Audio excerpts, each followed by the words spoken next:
हाँ? अविश्वास प्रस्ताव आया था।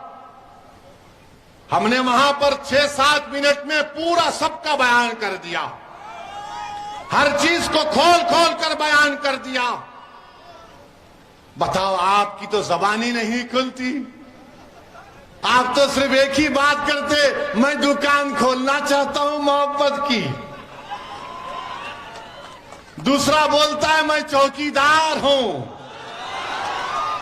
ये ऐसा चौकीदार है जो चीन 2000 स्क्वायर किलोमीटर जमीन पर कब्जा करके बैठा है, मगर चौकीदार क्या चौकीदारी कर रहा है। डेप्सांग डेमचाक में चौकीदार के नाक के नीचे चीन अपनी हमारी जमीन पर फौज को उतार दिया। ये दुकानदार है, ये सिर्फ बोलता हूं मैं मोहब्बत की बात करता हूं, तो शमशाद अंसारी से मोहब्बत की बात कौन करेगा? अशफाक खान से मोहब्बत की बात कौन करेगा? अरे तुम्हारी सरकार है ना दुकानदार वालों, तुम्हारी सरकार है झारखंड में, मेरी तो सत्ता में तो नहीं हूं। एक तरफ दुकानदार, एक तरफ चौकीदार। ये दुकानदारों ने 50 साल से हमको लूटा। ये चौकीदार हमारी शनाख्त को खत्म करना चाहता है, हमारी तहजीब को खत्म करना चाहता है। इस देश में ना दुकानदार की दुकान की जरूरत है, ना चौकीदार की जरूरत है, बल्कि तीसरे विकल्प की जरूरत है जो इंशाअल्लाह पैदा होगा। आप देखना मेरे अजीज दोस्तों और बुजुर्गों, देश के प्रधानमंत्री बड़ी बड़ी बातें करते हैं, सबका साथ, सबका विश्वास, सबका विकास, क्या क्या बकते रहते हैं। मगर आज हमने देखा कि एक मासूम 7 साल का बच्चा जब स्कूल को जाता है उत्तर प्रदेश में, जहां पर बीजेपी की सरकार है, जहां पर योगी आदित्यनाथ मुख्यमंत्री हैं, वो टीचर अपने क्लास में उन बच्चों से कहती है ये मोहम्मडन का बच्चा है, इसने बराबर नहीं पढ़ा, इसको मारो। आप बताइए कि एक बच्चा आकर उसको बच्चे को मारता है, उस 7 साल के बच्चे को, तो टीचर कहती है मोदी जी, जिस तरह हेमंत सोरेन को भूलने की आदत है, उससे ज्यादा मोदी जी को भूलने की आदत है। तो टीचर कहती है मोदी जी तुमने इसको अच्छा नहीं मारा, दम से मारो, ये मोहम्मडन है। बताइए आप, और वो बच्चे को मार पीटा जाता है, उसका वीडियो पूरे देश में, पूरी दुनिया में चला गया। उस बच्चे के बाप से मैंने बात की, हमारे वहां के मजलिस के सदर को भिजाया। जिस तरह हमारा सदर झारखंड का कभी कुछ हो जाता है तो शाकिर दौड़ते हुए चीखे मारता है। अरे जिंदा अभी ठहरो, सुनो, तुम शाकिर साहब लेके आए क्या? तुमको सुनो हमारी बात। वहां पर हमारे सदर को भिजाया, उस 7 साल के बच्चे के वालिद से, पिता से हमने बात की। उसके बाप ने कहा, हमने पूछा पुलिस में कॉम्प्रोमाइज क्यों किया तुमने? तो उन्होंने कहा कि क्या करना ओवैसी भाई, हमको यह बताया गया कि गांव का माहौल खराब हो रहा है, हिंदू मुस्लिम नहीं होना चाहिए, इसीलिए हमने कोई कंप्लेन नहीं की, हमने अपने बच्चे को स्कूल से निकाल दिया। यही कमजोरी हमारी। अगर कोई बाप अपने बेटे के लिए नहीं लड़ेगा तो क्या दुनिया लड़ेगी? कौन लड़ेगा? हर एक बाप ही तो लड़ेगा ना अपने बेटे की इज्जत के लिए। मगर उस बाप को भी मालूम कि बीजेपी की सरकार है, मोदी प्रधानमंत्री है, योगी मुख्यमंत्री है, मुझे इंसाफ नहीं मिलेगा।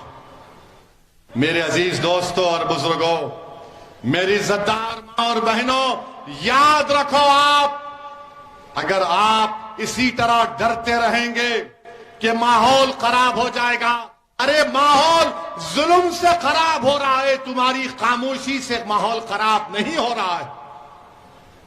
अगर वो बाप अपने बेटे की कंप्लेन नहीं कर सक रहा है, क्योंकि यही सेकुलरिज्म के चौधरी हैं, यही जो सेकुलरिज्म को ले डूबे इस देश में, उसने जाकर उस बच्चे के बाप से कह दिया कि तुम कंप्लेन मत करो, गांव का माहौल खराब हो जाएगा।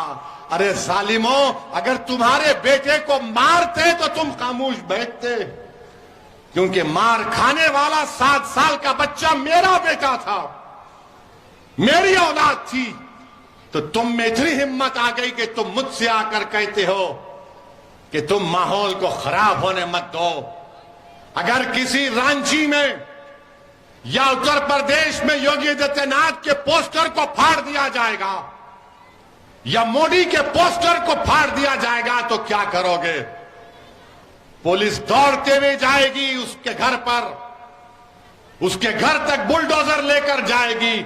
मगर भारत में, हमारे वतन अजीज में, एक बाप से कहा जा रहा है कि तुम्हारे बेटे की कोई इज्जत नहीं है। अगर उसको स्कूल में थप्पड़ मारते हैं तो थप्पड़ खा लो, मगर माहौल खराब होने मत दो। मैं आपसे कह रहा हूं, माहौल खराब होता है तो भाड़ में जाए।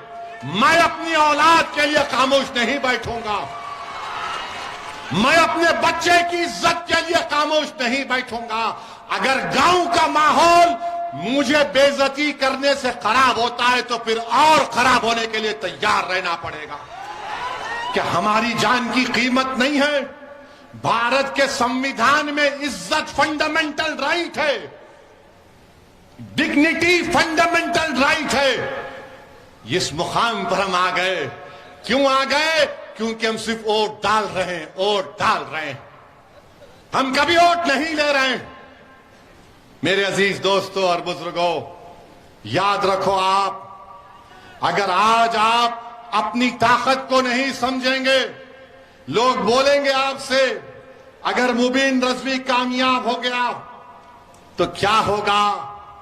मेरे अजीज दोस्तों और बुजुर्गों, अगर एक मुबीन रजवी तुम्हारा विधायक बनकर झारखंड की विधानसभा में जाएगा तो कम से कम मुबीन रजवी की जबान से निकलेगा शमशाद अंसारी जिंदाबाद, शमशाद अंसारी जिंदाबाद। कभी तो कोई लड़ेगा, मगर आज ये कहेंगे अरे एक जीतेगा तो क्या होगा? आप उनसे कहना कि भारत की पार्लियामेंट में 2 एमपी हैं मंजलिस के, और जब 2 में से एक खड़े होकर 6-7 मिनट के लिए भारत की लोकसभा में बोलते हैं तो मोदी से लेके अमित शाह सब परेशान हो जाते हैं कि अब ये क्या बोलने वाला है। अगर हम बोलने की सलाहियत रखते हैं तो आपकी वजह से, आपकी दुआओं की वजह से, आपके वोट की वजह से, आपकी ताईद की वजह से, यही तो मेरी ताकत है, यही तो मेरी ताकत है और अल्लाह का करम है, सदका नबी करीम सल्लल्लाहु अलैहि वसल्लम का। मगर आज आप खामोश बैठते रहेंगे तो फिर याद रखिए कोई आसमान से नहीं आने वाला है। और आपको हम बताना चाह रहे हैं कि अब तो ट्रेन में वो यहीं पर था, शायद वो खबीस शैतान जिसने गोली मारी वो झारखंड के रेलवे स्टेशन में था शायद, बहरहाल कहीं भी था। वो नाम पूछकर रेलवे में गोली मारता है। एक हैदराबाद का लड़का है, नौजवान बीवी है, 3 बच्चे हैं, उसको गोली मार दी, चेहरे पे दाढ़ी है, वो तड़प रहा है उसके पैरों के पास और ये तकरीर कर रहा है कि अगर भारत में रहना है तो योगी और मोदी को वोट देना पड़ेगा। मैं उन गोली मारने वालों से कहूंगा कि सारी दुनिया की गोलियां खत्म हो जाएंगी, हम मरने तैयार हैं, मगर किसी बाप से नहीं डरेंगे। हम अपने मतलब पर, अपने मकसद के तहत, अपनी मोहब्बत की बिना पर वोट देंगे। अरे तुम गोली मार कर हमको शहीद करके तुम कह रहे हो।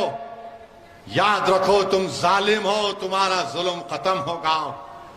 तुम अगर समझ रहे हो कि इख्तिदार में मोदी है तुमको कुछ नहीं होगा, अरे इख्तिदार तो अल्लाह का है, इख्तिदार तो अल्लाह का ही रहेगा। सुबह कयामत तक इंसानों का इख्तिदार नहीं रहता। अगर इख्तिदार इंसानों का होता तो बादशाहों के महल वीरान नहीं होते। अगर इख्तिदार इंसानों का होता तो सल्तनतें बर्बाद नहीं होती हैं। हां, हमारा सुल्तान मोहम्मद सल्लल्लाहु अलैहि वसल्लम है, ताजदार मदीना है, इख्तिदार उसका रहने वाला है, अल्लाह का। आज जो लोग नाम लेकर हमको गोली मार रहे हैं या हमारी जानें ले रहे हैं, सुन लो, तुम्हारे पास भी इख्तिदार नहीं रहेगा, तुम्हारे पास से भी इख्तिदार जाएगा। अल्लाह इंसाफ करेगा। मैं जानता हूं कि किसी एक भारत के किसी एक मुकाम पर किसी एक मां के बेटे को किसी ने जान से मार दिया, तो जब मीडिया के लोगों ने जाकर उस पीड़ित मां से पूछा कि तुम्हारे बेटे की हत्या कर दी गई है, मां जी तुम्हारी तबीयत कैसी है, तो उस मां ने आंख में आंसू लाकर कहा कि मैंने तो सब्र कर लिया मगर मेरा अल्लाह सब्र नहीं करेगा। तुम आज गरीबों पर, कमजोरों पर जुल्म कर रहे हो, इंशाअल्लाह ताला खुदरत इंसाफ करेगी। मेरे अजीज दोस्तों और बुजुर्गों, आपको हम सिर्फ यही बताने आए हैं कि यहां पर आपने 20 साल से